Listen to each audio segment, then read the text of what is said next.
Hello and welcome to cricket next. मैं हूं आपके साथ अनिमेश नाथ। इंडिया और ऑस्ट्रेलिया के बीच चैंपियंस ट्रॉफी 2020 फाइनल का सेमीफाइनल मुकाबला खेला गया, जहां पर इंडिया ने एक बार ओडीआई वर्ल्ड कप 2023 के फाइनल का बदला ले लिया है और इंडिया ने इस मुकाबले में 4 विकेट से जीत दर्ज कर ली है।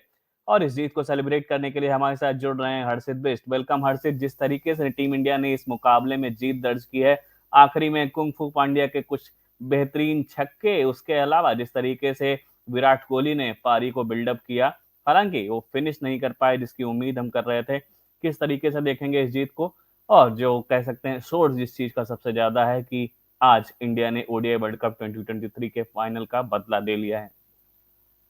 बहुत इंपॉर्टेंट जीत है यार। बहुत ही नर्वी मैच था और मुझे लग रहा था कि थोड़ा सा मैच फंसेगा और थोड़ा सा वैसे ही हुआ जब हमारे दो ओपनर्स आउट हो गए। But Virat Kohli man of the occasions हमेशा बड़े मौकों पे परफॉर्म किया है। ओडीआई वर्ल्ड कप में चाहे आप देख लीजिए वो 35 रनों का नॉक जो श्रीलंका के अगेंस्ट खेला था, फिर last year ODI T20 world cup में जो वो 76 रन का नॉक था अगेंस्ट साउथ अफ्रीका, और आज 84 रन का नॉक। ठीक है, वो खुद मतलब हमसे ज्यादा वो खुद डिसअपॉइंटेड होंगे कि एक सेंचुरी बनाने का बहुत अच्छा चांस था जो आज मिस कर गए। बट उसके बाद भी देखिए इंडिया की एक शानदार जीत है। पहली बार हमने ऑस्ट्रेलिया को हराया, 14 साल में पहली बार ऑस्ट्रेलिया को किसी आईसीसी नॉकआउट मैच में हराया है।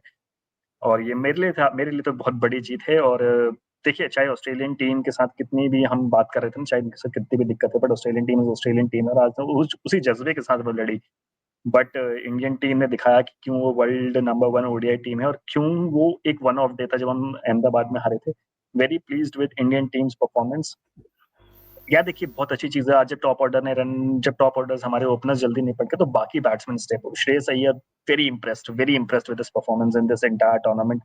विराट कोहली के बारे में तो हमेशा ही बात करते हैं, but Hardik Pandya, I mean क्या बैटिंग करे हार्दिक पांड्या ने लेट मैच में। जो थोड़े से हिकअप्स थे विराट कोहली के आउट होने के बाद कि यार ये मैच फंस ना जाए, हार्दिक पांड्या ने एकदम बिल्कुल वो सारे प्लेयर्स वाइप आउट कर दिए। केएल राहुल एक बहुत ही मैच्योर नॉक है। हम केएल राहुल के बारे में अक्सर बोलते हैं कि हमें समझ नहीं आता केएल राहुल कर क्या रहे, पर आज हमें बिल्कुल समझ आ गया केएल राहुल क्या करते हैं। और वो जो छक्के के साथ जिन्होंने मैच फिनिश किया, that's the icing on the cake. Very happy with the Indian team performance and I hope कि ये अगला मैच इससे भी ज्यादा अच्छा डोमिनेटिंग तरीके से जीते और हम एक फिर एक आईसीसी टूर्नामेंट का चैंपियन बनकर दिखाएं। बिल्कुल उम्मीद यही होगी कि टीम इंडिया जो आज चेस मास्टर विराट कोहली की पारी की बदौलत फाइनल मुकाबले में पहुंच चुकी है, और अब अभी कल ये तय हो जाएगा कि फाइनल में टीम इंडिया की भिड़ंत किससे होगी। इन सारी चीज़ों पर आगे बात करेंगे, लेकिन अभी सेलिब्रेट करने का समय है जहां पर टीम इंडिया ने एक बड़ी जीत कह सकते हैं सेमीफाइनल मुकाबले में जीत दर्ज की है। शुरुआत से बात करेंगे इस मैच की टाइमलाइन की अगर बात की जाए। ऑस्ट्रेलिया पहले बैटिंग कर रही थी हर्षित। जिस तरीके से ऑस्ट्रेलियन पारी में जो सबसे बड़ा हर्डल था ट्रेविस हेड, उसको जिस तरीके से टीम इंडिया ने टैकल किया, वरुण चक्रवर्ती को खिलाना क्या टीम इंडिया के लिए आज एक कह सकते हैं एक बड़ा मूव था? और क्या टीम इंडिया ने वरुण चक्रवर्ती को खिलाकर इस मैच में जीत का कह सकते हैं पहला स्टेप ले लिया था? सवाल का जवाब तो सारे इंडियन फैंस आपको दे देंगे कि ट्रेविस हेड का जब उन्होंने विकेट लिया था दूसरी ही बॉल पे, अपने स्पेल की जब उनको इंट्रोड्यूस किया गया था 9वें ओवर में रोहित शर्मा द्वारा, और दूसरी ही बॉल पे जब वो ट्रेविस हेड को आउट कर दिया था, उन्होंने अपना काम उसी मोमेंट पे उस पर्टिकुलर सेकंड बॉल पे ही जो अपनी मैच की थी उन्होंने अपना काम कंप्लीट कर दिया था। एक काम था, एक उनको दिया गया था रोल कि आपको ट्रेविस हेड को आउट करना है। और ट्रेविस हेड को आउट करने के बाद जो उन्हें मतलब ट्रेविस हेड को आउट करना, मेरे लिए तो हाफ ऑफ द मैच वहीं पे डन हो गया था। ठीक है, उसके बाद बाकी ऑस्ट्रेलियन बैटर्स ने रन बनाए, बट क्योंकि that is Australia player. But जिस काम के लिए ट्रेविस वरुण चक्रवर्ती को इस मैच में खिलाया गया था वो काम उन्होंने दूसरी ही बॉल पे कर दिया था। और वेरी प्लीज यार, मतलब आज जो भी डिसीजन थे, जैसे मैंने लास्ट मैच के बाद ही बोला था, जिस तरह के चार स्पिनर्स ने हमारा परफॉर्म किया उसके बाद उनको बैक करना चाहिए, और आज वही किया और आज वही डिफरेंस साबित हुए। बहुत ही प्लीजिंग परफॉर्मेंस थी सभी प्लेयर्स के द्वारा, चाहे वो बैटिंग हो चाहे वो बॉलिंग हो। इनफैक्ट फील्डिंग भी आज हमने थोड़ी अच्छी फील्डिंग करी थी आज, मैं फील्डिंग बाकी मैचों के कंपेरिजन में। तो ओवरऑल मैं कंप्लीट परफॉर्मेंस था ये। बिल्कुल एक कंप्लीट परफॉर्मेंस देखने को मिली थी। इस बॉलिंग लाइनअप में एक ऐसा बॉलर है जिसको लेकर हम कहते हैं कि बहुत एक्सपीरियंस बॉलर है, लेकिन कुलदीप यादव के नाम कई ऐसे रिकॉर्ड हैं जो हम चाहते नहीं एक अनचाहे रिकॉर्ड उनके नाम जुड़ते रहें। खासकर आईसीसी नॉकआउट्स मुकाबले जब भी खेले हैं कुलदीप यादव ने, उनको सफलता नहीं मिली है।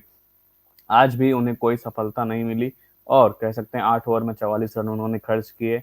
तो किस तरह कैसे रेट करेंगे कि उनको खिलाना टीम इंडिया के लिए बेनिफिशियल था, या फिर यहाँ पर हर्षित राणा एक सरप्राइजिंग एलिमेंट साबित हो सकते थे ऑस्ट्रेलिया के लिए?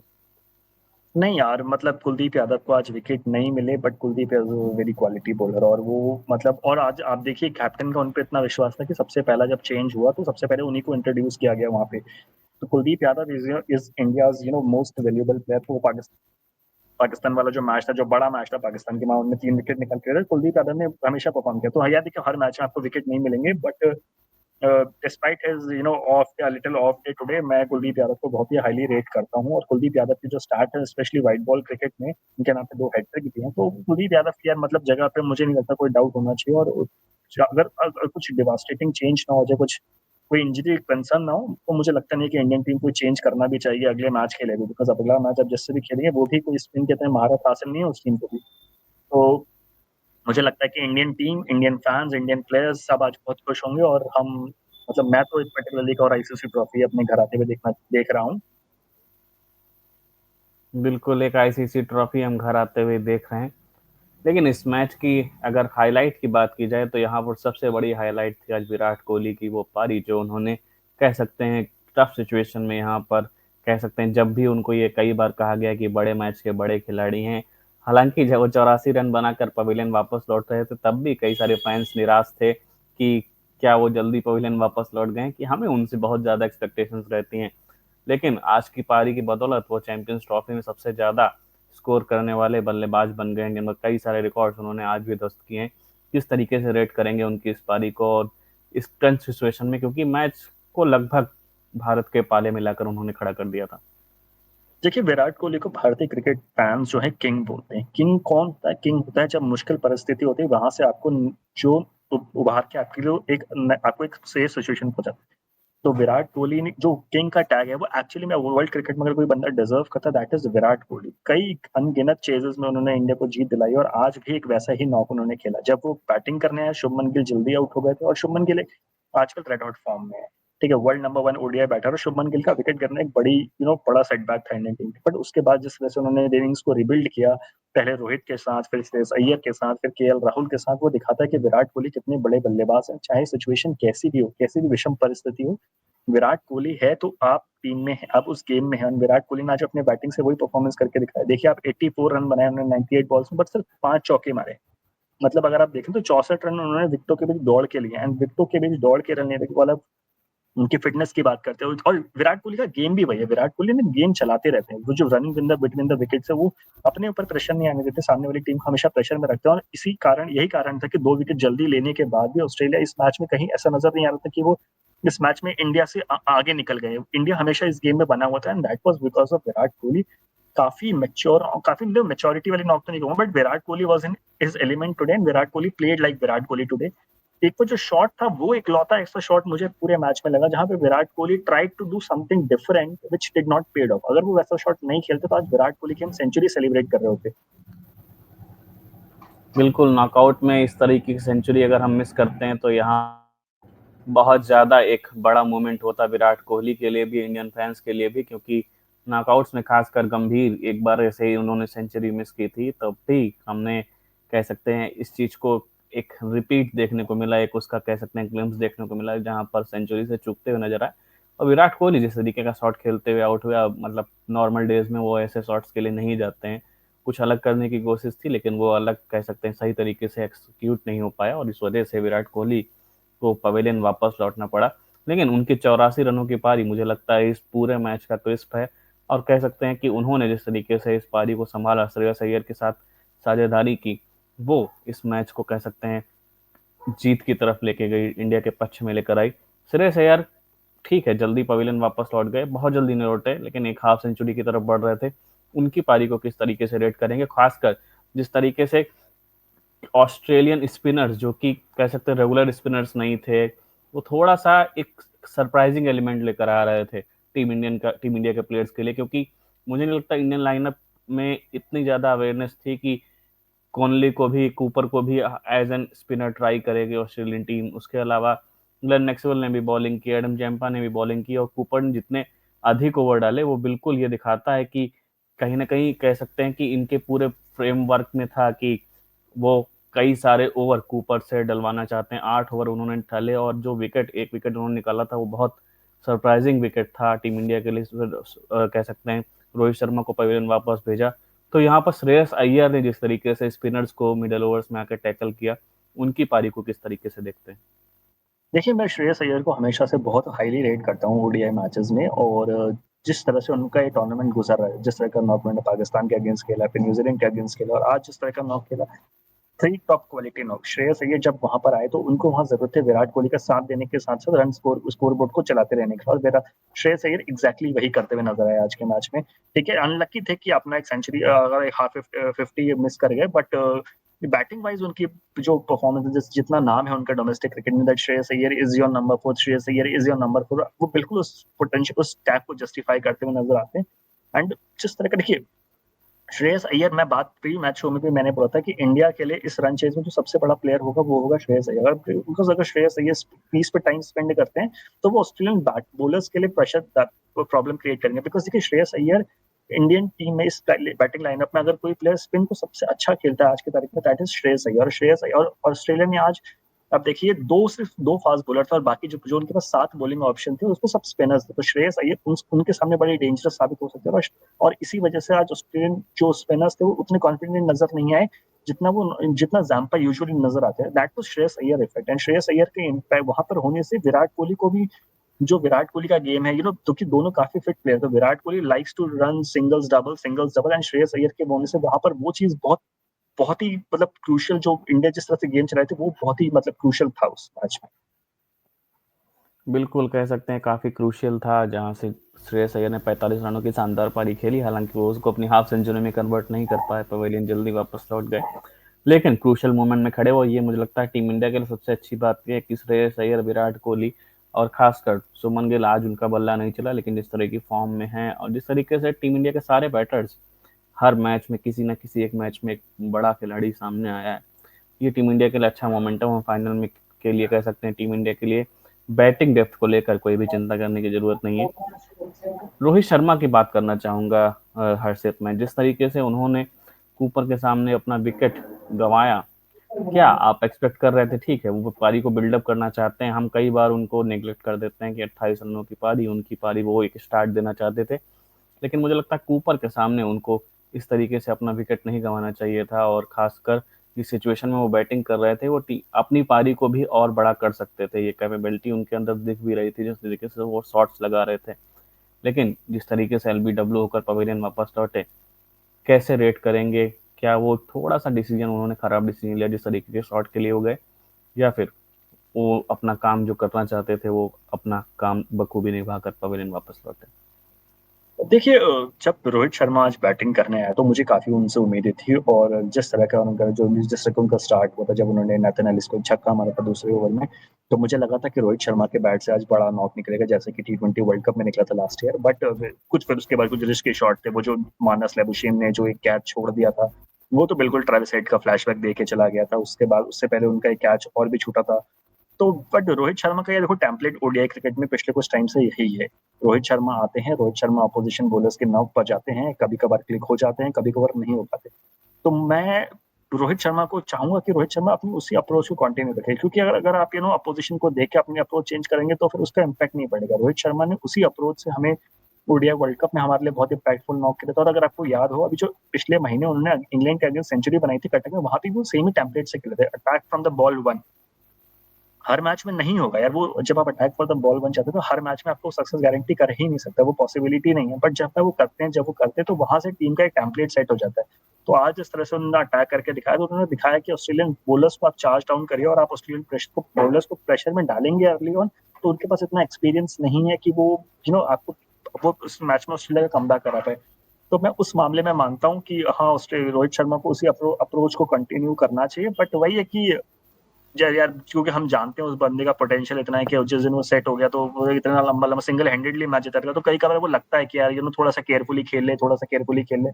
बट फिर दोनों चीजें एक साथ होना, it's a little injustice to the player, कि अगर जब वो आप चाहते, एक तरफ आप चाहते हो कि वो उसी अटैकिंग ब्रांड ऑफ क्रिकेट खेले, फिर दूसरी तरफ जब वो आउट हो जाता तो आप कहते हैं यार उसकी नीड नहीं थी। तो ये दोनों सी चीजें एक साथ नहीं चल सकती। I would still want Rohit Sharma to continue like the way he plays in ODI cricket, and because बाकी सारे प्लेयर्स हैं ना, मतलब इतनी बैटिंग लाइन है, आप देखिए रविंद्र जडेजा 8वें नंबर पर बैटिंग करते हैं, जब इतनी बैटिंग डेप्थ है तो रोहित शर्मा का हम अफोर्ड कर सकते हैं वो अटैकिंग क्रिकेट खेले स्टार्टिंग के ओवर्स में, और जिस दिन वो चले, अगर वो जब 50-60 रन का भी अगर उन्होंने नॉक बना के दिया स्टार्टिंग में, तो वो हमें बहुत हाई एडवांटेज पोजीशन पे रख देता है मैचेस।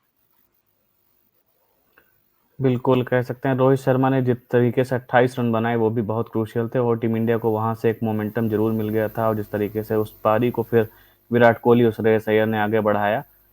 आखिरी में हार्दिक पांड्या ने बहुत अच्छे शॉट्स खेले, लेकिन कुछ थोड़ी जल्दबाजी में हर्षित को दिखे, और जिस तरीके से उन्होंने विकेट गंवाया उसको देखकर जब आप वहीं पर कोच गौतम गंभीर का रिएक्शन अगर आपको ध्यान हो, जिस तरीके से उन्होंने रिएक्ट किया, शायद वो हल्के से नाखुश थे कि वो नहीं चाहते थे, वो समझ चुके थे कि गेंद इस तरीके से, जिस तरीके से मैक्सवेल को स्मिथ ने पीछे कर दिया था, वो जान चुके थे कि अब हार्दिक पांड्या बड़े शॉट के लिए जाएंगे। क्या हार्दिक पांड्या वहां पर बैकआउट कर सकते हैं, या थोड़ा सा अपने आप को कह सकते हैं थोड़ा वेट कर सकते थे कि वो एक अगली गेंद का इंतजार करते। बहुत सारी गेंदें पड़ी हुई थी, मतलब ठीक है, जरूरी था कि आप एक मोमेंटम में आ गए थे, आप जल्दी से जल्दी मैच खत्म करना चाहते थे, लेकिन क्या बहुत जरूरी थी ऐसी चीज, या फिर अपने आप को अपना विकेट थ्रो कर देना, ये मुझे ठीक नहीं लगा। और जिस तरीके से गंभीर का रिएक्शन आया था, वो भी थोड़े से नाखुश जरूर थे। यार देखो, हर प्लेयर विराट कोहली की तरह या श्रेयस अय्यर की तरह तो नहीं खेल सकते, हर एक प्लेयर जो है डिफरेंट वैरायटी लेकर आता है, और हार्दिक पांड्या ने जब 3 छक्के मारे तो हम सब सेलिब्रेट कर ही रहे थे ना, जबकि 3 छक्के, अरे मैच बदल दिया, जल्दी खत्म हो रहा है, wow what a six, another six, another six. But फिर वही है कि जब आप ऐसे हाई रिस्क हाई रिवॉर्ड खेलते हैं तो हर बार आपको सक्सेस नहीं मिलते, और जो उस पे आउट हुए that is how you go ahead of it. And Hardik Pandya को वो सूट करता है उस तरह का गेम, और उस तरह की सिचुएशन जब जिस सिचुएशन में हार्दिक पांड्या आउट हो, ज्यादा प्रेशर, ज्यादा टेंस सिचुएशन नहीं थी, तो हार्दिक पांड्या ग्लोरी शॉट, या देखो जिसने ग्लोरी शॉट की हम बात करते हैं, कई सारे प्लेयर ग्लोरी शॉट के लिए जाते हैं, बिकॉज छक्का तो मतलब आप चाहे कितनी बात कर लें कि एक छक्के ने वर्ल्ड कप नहीं जीता, पर लोग छक्के को याद रखते हैं ना, तो वो वाली चीजें बहुत प्लेयरों के दिमाग में चल रही होती है ना। Hardik Pandya wanted to finish that match as early as possible, and देखिए हर 3 शॉट तो कनेक्ट कर गए थे, चौथा नहीं हो पाया तो इस वजह से विकेट गिर गया, तो मैं उस पर ज्यादा जाऊंगा नहीं कि अगर वही मैच, अगर करंट सिचुएशन हो रहा होता, मैच फंसा हुआ होता, तो शायद हम हार्दिक पांड्या से उस तरह का शॉट नहीं देख रहे होते। तो जो सिचुएशन थी उस टाइम पे हार्दिक पांड्या, उस टाइम पे उसको एडवांस, उस टाइम पे उसको थोड़ा सा लग्जरी दे रही थी कि you can go and play your shots, and that is why Hardik Pandya went ahead with. बाकी मुझे ऐसा नहीं लगता कि वो बहाव में बह गए, मुझे वो वाली चीज नजर नहीं आती, बिकॉज अगर वो ऐसा, क्योंकि अगर वो ऐसा तो मुझे नहीं लग रहा था इस मैच में हुआ। बिल्कुल, ये तो नहीं कहा जा सकता कि ऐसा लग रहा था कि हार्दिक पांड्या मतलब बहाव में बह गए, ऐसा तो नहीं हुआ, लेकिन फिर भी एक मोमेंट ऐसा लगा, खासकर गंभीर की रिएक्शन से ऐसा दिखाई दिया कि वो अपना विकेट थ्रो करके चले गए, और मात्र कुछ ही रनों की जरूरत थी, और हार्दिक पांड्या वहां से अपनी थोड़ा सा एक गेंद वेट करके अपने शॉट को एग्जीक्यूट करके टीम इंडिया को जीत दिलाकर वापस जा सकते थे, जहां पर टीम इंडिया ने 4 विकेट से जीत दर्ज किए। ये जीत शायद 5 विकेट से भी हो सकती थी।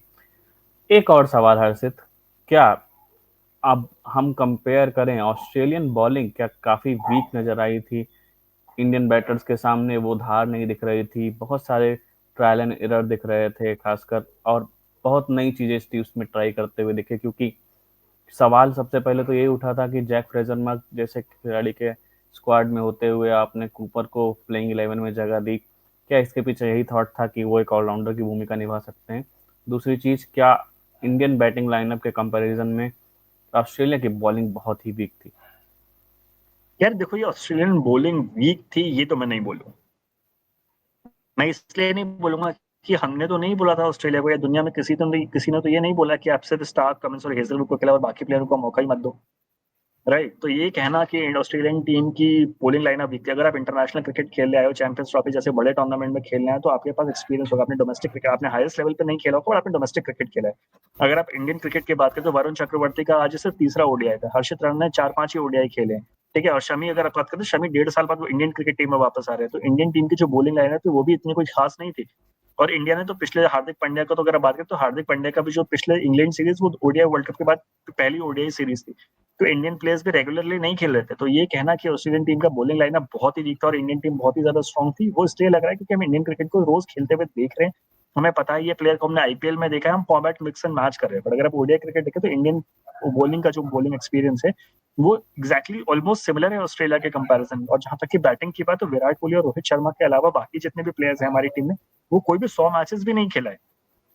राइट। तो यही चीज ऑस्ट्रेलिया के साथ भी आप देखिए, ग्लेन मैक्सवेल और स्टीव स्मिथ ने 100+ मैचेस खेले हुए हैं। उसके अलावा बाकी उनके भी प्लेयर्स और सेम एग्जैक्टली सेम लेवल पे था। तो ये कहना कि ऑस्ट्रेलियन टीम बहुत ही वीक थी और इंडियन टीम उनके कंपेरिजन बहुत ज्यादा स्ट्रॉन्ग थी, मेरे को लगता है ये बिल्कुल अनफेयर चीज और ये बिल्कुल नहीं बोलना चाहिए, because it is like taking credit कि आपने एक वीक टीम को हराया। नहीं, बिल्कुल वीक टीम नहीं थी, बिल्कुल एग्जैक्टली सेम लेवल पे थे। इट इज जस्ट दैट कि हमने उनको इतना खेलते हुए देखा नहीं है, इसका मतलब ये नहीं है कि वो एक्सपीरियंस नहीं थे। एक बराबर का मैच हुआ था जब ऑस्ट्रेलियन टीम ने 264 रन का टारगेट पोस्ट किया बोर्ड पे, तो वो हम सब मानते हैं कि 264 रन का जो टारगेट था वो दुबई के विकेट में सफिशिएंट था। और इंडियन टीम ने अच्छी बैटिंग करी, जो मिडिल ओवर्स में जहां पे प्रेशर ऑस्ट्रेलियन टीम जहां पे क्रम्बल कर गई, वहां इंडियन टीम क्रम्बल नहीं करी। इस वजह से हम ये मैच जीते, वरना अगर इंडियन टीम भी ऑस्ट्रेलिया की तरह क्रम्बल कर जाती तो मुझे कोई डाउट नहीं है कि ऑस्ट्रेलिया मैच आसानी से जीत जाती, क्योंकि इतना टारगेट है। तो वही बात है कि यार मतलब मैं ये ऑस्ट्रेलियन टीम का वीक बॉलिंग अटैक था या इनएक्सपीरियंस था, इस वजह से हम जीते, मैं इस बात को बिल्कुल भी एंटरटेन नहीं करता हूँ। एंड ये बिल्कुल भी मतलब इस बात को मैं चाहता भी नहीं कि वो इस बात को तवज्जो दे कि आपने यार हराया भी तो किसको, कि ऑस्ट्रेलियन टीम जो सेकंड स्ट्रिंग टेक्निक लेकर आई थी, इंडियन टीम में एग्जैक्टली वैसे ही आई थी। अगर आप इंडियन ओडीआई सेटअप देखें तो Mohammed Siraj and Jasprit Bumrah has been your top 2 ODI bowlers in the last 1.5 years। आज इस टूर्नामेंट वो नहीं खेल रहे थे, ठीक है। शमी की आप बात करते हैं, शमी 1.5 साल बाद वापस इंटरनेशनल क्रिकेट खेलने आया था, और बाकी बॉलर्स का तो एक्सपीरियंस जानते हैं। तो it was exactly on the same level. बिल्कुल ये कह सकते हैं कि सेम लेवल था, लेकिन तनवीर संघा जैसे बॉलर्स जब 6 ओवर उन्होंने किए और काफ़ी महंगे साबित हुए ऑस्ट्रेलिया के लिए। ऑस्ट्रेलिया जैसे आज कुलदीप के साथ हम वरुण चक्रवर्ती की जोड़ी देख रहे थे, ऑस्ट्रेलिया में एडम जम्पा के साथ वो जोड़ीदार उन्हें नहीं मिल रहा था, इसीलिए शायद उन्होंने कूपर से 8 ओवर डलवाए। कह सकते हैं ग्लेन मैक्सवेल ने 6 ओवर डाले। हालांकि ग्लेन मैक्सवेल पहले भी बॉलिंग करते हैं, लेकिन कह सकते हैं ऑस्ट्रेलियन बॉलिंग लाइनअप में वो स्पिनर्स की फिरकी का वो जादू थोड़ा सा मिसिंग था। एडम जैम्पा के अलावा कोई भी प्रॉमिसिंग स्पिनर आज ऑस्ट्रेलियन स्क्वाड में नहीं दिख रहा था, वो कमी दिख रही थी, और कह सकते हैं वो एक्सपीरियंस की भी कमी थी। हालांकि आपने बिल्कुल सही जवाब दिया कि अगर आप इंडियन सेटअप को भी देखें, इंडियन स्क्वाड को भी देखें, तो यहाँ पर भी बहुत सारी कमियों के साथ हम इस स्क्वाड को लेकर आए हैं, जहाँ पर जसप्रीत बुमराह नहीं है, मोहम्मद सिराज जैसे एक्सपीरियंस बॉलर नहीं है, और ऑस्ट्रेलिया जिस तरीके से पहले ऑस्ट्रेलियन स्क्वाड को लेकर बातें हो रही थी कि मिचेल स्टार्क नहीं है, पैट कमिंस नहीं है, वो कंपैरिजन हो रहा था। लेकिन ये बिल्कुल सही कंपैरिजन है कि हमारे पास भी आज जसप्रीत बुमराह हमारी स्क्वाड में नहीं है, और अगर जसप्रीत बुमराह होते तो शायद इस मैच की इक्वेशन और अलग नजर आती। तो ये एक सही कंपैरिजन है। खैर, आगे बढ़ते हैं। सेशन को रैप करने से पहले हर्षित, आपसे आखिरी सवाल। टीम इंडिया फाइनल में पहुंच चुकी है, लेकिन फाइनल में आप किससे भिड़ंत देखना चाहते हैं?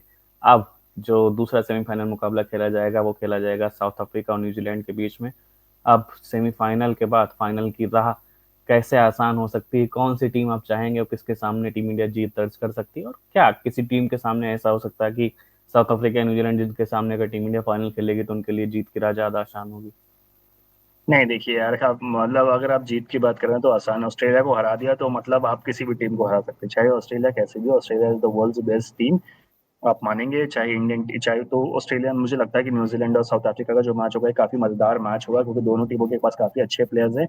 बट अगर आप मुझसे पूछे कि मैं किस टीम को देखना चाहता हूँ फाइनल में, तो मैं न्यूजीलैंड के अगेंस्ट खेलना चाहूंगा, और मेरे पास उसके रीजंस हैं। न्यूजीलैंड ने हमें 2000 के चैंपियंस ट्रॉफी फाइनल में हराया था, न्यूजीलैंड ने हमें 2021 के चैंपियंस ट्रॉफी फाइनल में हराया था, न्यूजीलैंड ने हमें 2019 के ओडीआई वर्ल्ड कप सेमीफाइनल में हराया।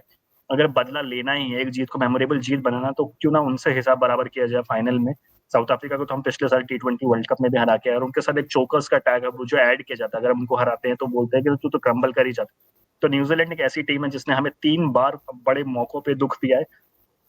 एक बार आपके साथ 3 मौकों पे बड़ा दुख दिया, तो अगर हिसाब बदला पूरा करना ही हो, एक बड़ी मेमोरेबल यादगार जीत दर्ज करनी है, तो न्यूजीलैंड को हरा के उसको चीज को करते हैं। क्योंकि न्यूजीलैंड के पास देखिए अच्छा स्पिन अटैक है, उनके पास 2 क्वालिटी स्पिनर्स हैं, उनके जो बैटर्स हैं उनके पास बैटिंग में काफी डेप्थ है, काफी अच्छे स्पिनर केन विलियमसन, जिन्होंने पिछले मैच में भी इंडिया के अगेंस्ट एक रन का नॉक खेला था, तो वो है। और बाकी जो उनके प्लेयर्स है वो भी अच्छा स्पिन खेलते हैं। और न्यूजीलैंड रिसेंटली अगर आप देखें तो लास्ट ईयर हमारे घर पे आकर हमें टेस्ट सीरीज हरा के गए, तो काफी कुछ अच्छी मेमोरीज नहीं है न्यूजीलैंड के साथ रिसेंट पास में। तो अगर बदला लेना है तो मेरे लिए तो आइडियली चैंपियंस ट्रॉफी का फिनिश जो होगा, एक ग्रैंड फिनिश होगा। बदला लेने वाली चीज मैं तो उसको प्रॉपर बदला मानता हूँ, क्योंकि यार 2000 के चैंपियंस ट्रॉफी फाइनल हमने उनसे हारा था। तो चैंपियंस ट्रॉफी फाइनल अगर हमें दोबारा जीतना है, एक बार उनको फिर हराते हैं, उन पर उनको दिखाते हैं कि जो पिछली बार हराया हमने वो फ्लूक नहीं था, हम आपको दोबारा हराएंगे और इससे भी बेहतर मार्जिन से हराएंगे। एंड मुझे लगता है कि मैं तो मतलब मेरा पर्सनल फेवरेट है न्यूजीलैंड, और अगर साउथ अफ्रीका टीम भी सामने आते तो मुझे कोई दिक्कत नहीं है। डिस्पाइट उनके पास हेनरी क्लासन हो, डिस्पाइट उनके पास डेविड मिलर हो, चाहे कागिसो रबाडा हो, कोई भी, वो सब लास्ट ईयर भी थे T20 वर्ल्ड कप फाइनल में, वहां पे भी हमने करके दिखाया था, हम दोबारा करके दिखाएंगे। तो मेरे हिसाब से अब इंडिया के इस टूर्नामेंट को जीतने के चांसेस बहुत ज्यादा बढ़ गए हैं, और मैं तो संडे की पार्टी की तैयारी कर रहा हूँ यार इस मैच के बाद। बिल्कुल, संडे की पार्टी की तैयारी है, हमारे फैंस भी कर रहे होंगे। और हर्षित की तरह आप भी अपना ओपिनियन हमारे साथ साझा कर सकते हैं कि आप सेमीफाइनल में किस टीम की जीत चाहते हैं, कि वो टीम इंडिया के सामने फाइनल में आकर हमारा सामना करे और कह सकते हैं टीम इंडिया फाइनल में जीत की राह पर अग्रसर हो। तो इसी तरीके के अपडेट्स के साथ हम आगे भी जुड़ेंगे। और आज के मैच की टाइमलाइन की बात करें तो यहाँ पर टीम इंडिया ने सेमीफाइनल मुकाबले में कह सकते हैं ऑस्ट्रेलिया को 4 विकेट से मात दी है और जीत दर्ज कर ली है, जिसके साथ ही टीम इंडिया चैंपियंस ट्रॉफी 2025 के फाइनल में पहुंच चुकी है। 9 मार्च को चैंपियंस ट्रॉफी 2025 का फाइनल खेला जाएगा। इसके अलावा कहते हैं दूसरा सेमीफाइनल कल यानी 5 मार्च को साउथ अफ्रीका और कह सकते हैं न्यूजीलैंड के बीच खेला जाएगा, जहां पर यह तय होने वाला है कि 9 मार्च को इंडिया का सामना किस टीम से होगा। तो आप सभी फैन से गुजारिश है कि आप भी सेलिब्रेट कीजिए, हम भी सेलिब्रेट करते हैं। और टीम इंडिया जिस तरीके से फाइनल में एक कह सकते हैं धमाकेदार एंट्री ली है और हम इस चीज़ को सेलिब्रेट करना चाहेंगे। तो इसी तरीके के कमेंट्स हमारे साथ साझा करते रहिए, आपकी क्या राय है हमारे साथ साझा करते रहिए। तो इसी तरीके के अपडेट्स के साथ हम आगे भी आपके साथ जुड़े रहेंगे। आप देखते रहिए क्रिकेट नेक्स्ट। बहुत बहुत धन्यवाद। Thank you Harshit for joining with us.